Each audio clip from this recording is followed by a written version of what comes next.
Hello and welcome to Online Learning in a Hurry, guest episode number 15 with Sarah Rose Cavanagh and her beautiful cat. Oh boy. Thank you for coming, Sarah. Can you tell us a little bit about who you are and what you do? Sure. So I am at Assumption College in Worcester, Massachusetts, where I am both a faculty member in psychology, an experimental psychologist with a focus on emotion. And I'm also, my other hat is I'm our associate director in our Center for Teaching Excellence. Oh, wow. So I kind of combine, the two. That's great. So what have you got to talk to us about today?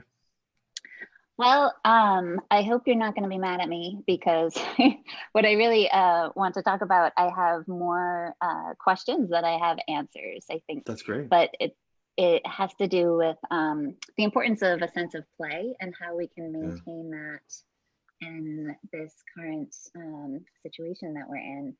I think, when I do a lot of thinking about and reflecting about what works well in my own teaching, when I think I reach students the best, it's when we combine a sense of like urgency and earnestness. And I think that that's really easy to come by right now. Yes. The sense that we have big problems that we need to solve together and we can work together and moving our fields forward. But, alternating those times of urgency and let's solve these big problems with a sense of like broadening and playfulness and creativity. And I think that is even more important than it was before, but I think it is a bigger challenge to translate, in this online pivot, and then whatever we're doing in the fall, whether it's a blend or if it's back to face or continuing online, to introduce that sense of playfulness as well as a sense of urgency. And I had a conversation at my university with some folks at my university yesterday, and I said, if we redesign these online courses so that people are doing stuff they like instead of desperately trying to remember things for a final exam, is it possible that we could have an education system that was fun? Like, could that be a goal? Yep. Is that kind of where you're going? Yes, I think so. And I think that we, that the whole fight about rigor versus self-designed and self-motivated learning. I think that we look at fun and we think that that's just entertaining and it's not education. And that holds us back so much, I think. And I think it's really important, to maintain that sense, even in, a world that might be a little perilous at the moment. So if I suggested to you that I think that the rigor that we apply to our education system in that multiple choice section, like sort of view of content-based education, is actually misplaced rigor. And that what it is downloading the responsibility of the educator down to a structure or a rubric. How does that resonate for you?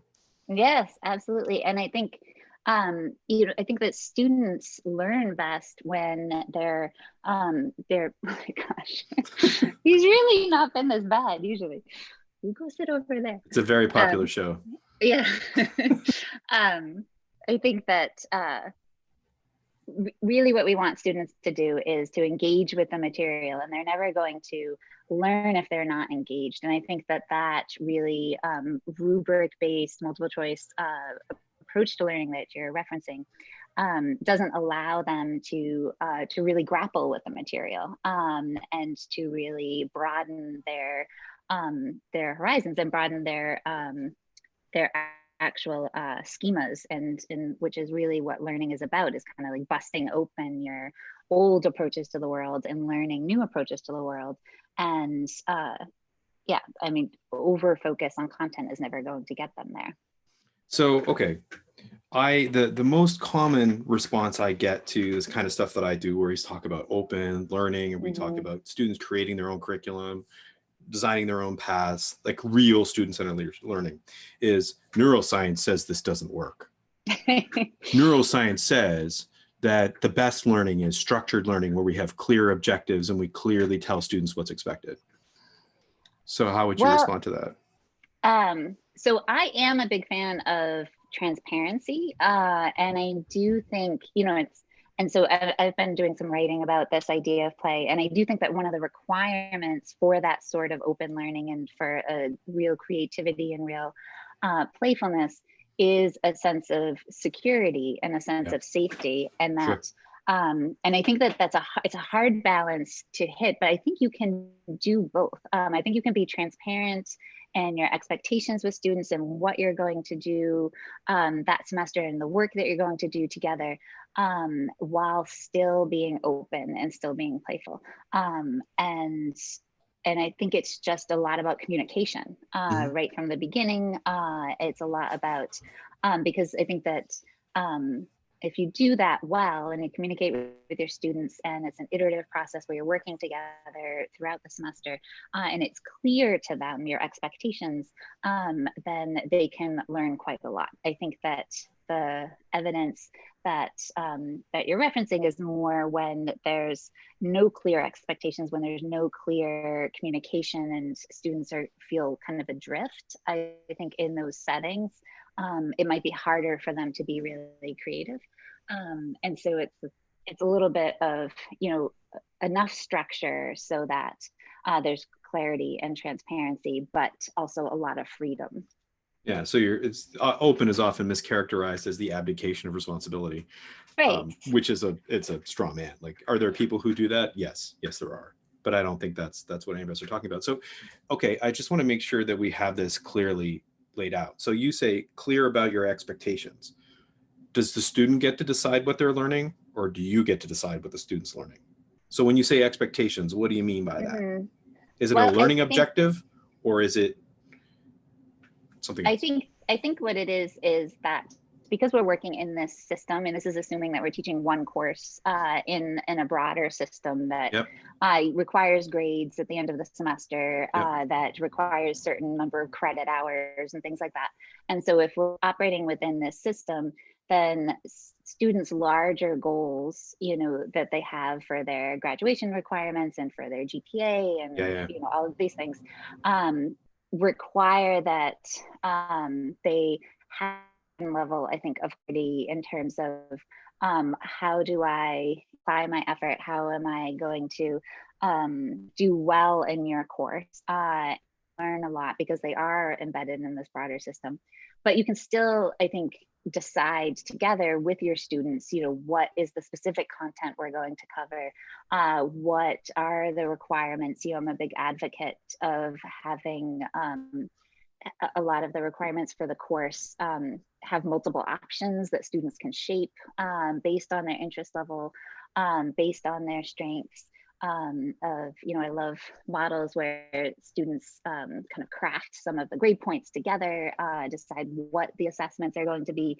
And I think I think as long as you're doing that early in the semester and doing it together with your students, and it's then clear to them how they're going to, and how within the broader system, then you can get the best of those both worlds, I think. And that's what gives you the chance for students to be creative, because they get that choice. Mm-hmm. Right, right. And I think, you know, their voices and hearing what their interests are and things like that is really important. And you know, because I teach in more, I'm not in STEM, I'm in psychology, but I am the person in our department who does the neuroscience work. You know, so a lot of teaching our, you know, more science-based courses. You know, I have a brain and behavior class, and I do have learning objectives that my students, I want them to know certain information coming out of that course so that later on when they take my neuroscience seminar in their senior year, Yeah. we can be much more playful. You know, we can read these different scientific articles and break them down and brainstorm together about study design, like what we would like to explore. But they need that basic content earlier on. And so but I try to have, you know, get student feedback on assessments and have them present information to us, but there's still certain hurdles that you know, content bundles that I want them to come out of that course, knowing certain brain parts, certain systems, certain, Yeah. you know, and so I think it's always for me, trying to introduce a lot of choice and a lot of creativity and student driven learning in this other framework of what I need them to learn.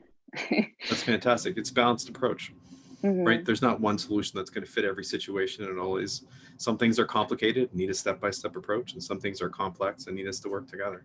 Yeah. That's fantastic. Thanks so much, Sarah. I really appreciate You're you taking welcome. the time. Okay. Cheers, everybody. I think there's at least one more of these, and we'll talk to you all soon.